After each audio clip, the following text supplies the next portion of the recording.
Hello mga kabiyag, so andito kami ngayon. Ito yung napili nila na pupuntan namin. So pangatlo to na pinuntan namin. Yung dalaw ayaw nila. Ayan. So dito maganda, tahimik. Ayan mga kabiyag.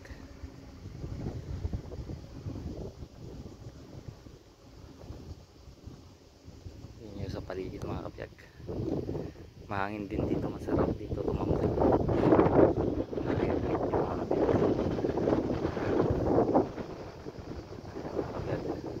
Sa ulit.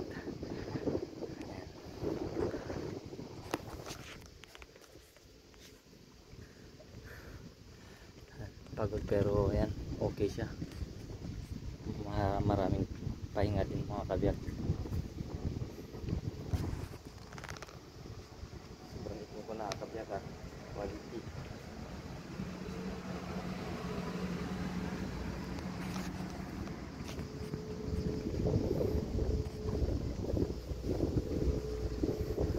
Binaba ko na lang mga kabiyag yung yung isang sibab. Yan, baba ko na lang yung iba kung gusto nilang gamitin mga kabiyag. So isang rematsa na lang ginamit namin.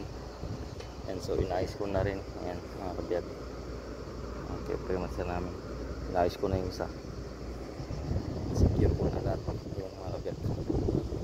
So wala nang tayo maglinis mga kabiyag. Tingnan mo naman ang dumi na mga kabiyag.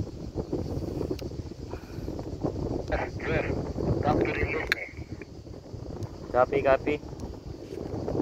Na mga kabiyag ko, nag-give up na ng angkla. Umalis na siya mga kabiyag.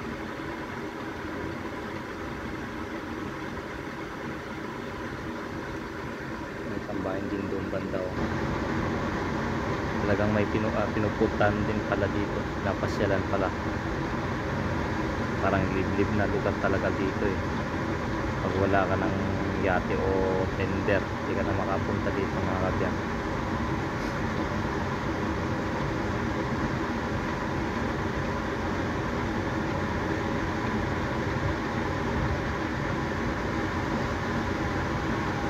Nag-aantay yung isang tender nila doon mga kabiyag para sila sa parte.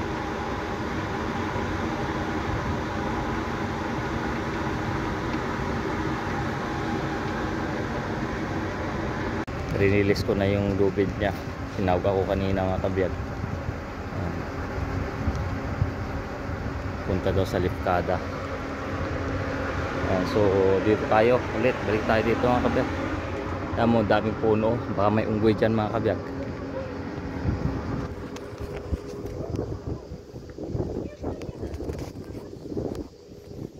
Ayan mga kabiyag.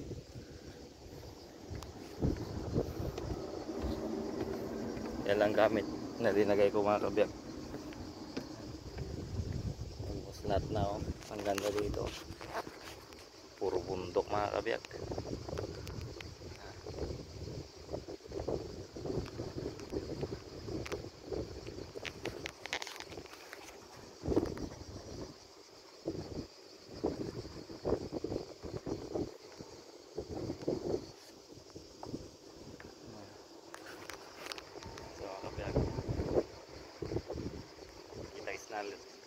Kita ulit sa sa Sulta Port mga kabiyag. Bye.